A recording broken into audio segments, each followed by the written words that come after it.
Les tensions au Moyen-Orient atteignent de nouveaux sommets alors que les commandants de l'US Central Command et de l'armée israélienne se rencontrent pour discuter des menaces croissantes posées par les Houthis du Yémen.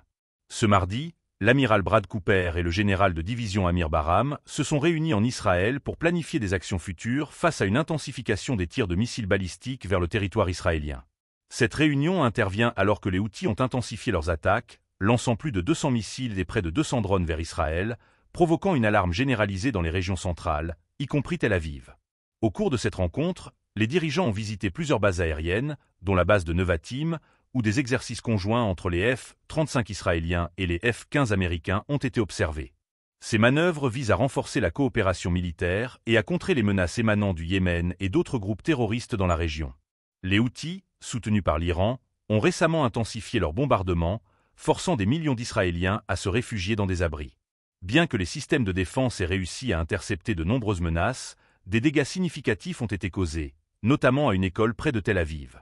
Malgré les frappes israéliennes sur les infrastructures Houthis, y compris des ports maritimes et un aéroport international, les attaques continuent sans relâche. Même une récente opération menée par CENTCOM n'a pas réussi à endiguer le flot de missiles.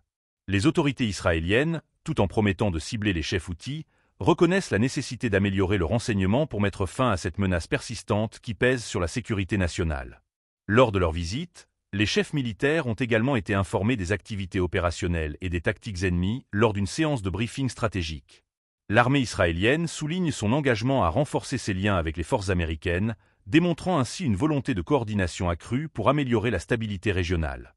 Cela survient alors que l'armée israélienne a aussi annoncé la perte tragique de 3 soldats au cours des récents combats dans la bande de Gaza, où la Kfir Brigade a mené des opérations intenses contre le Hamas.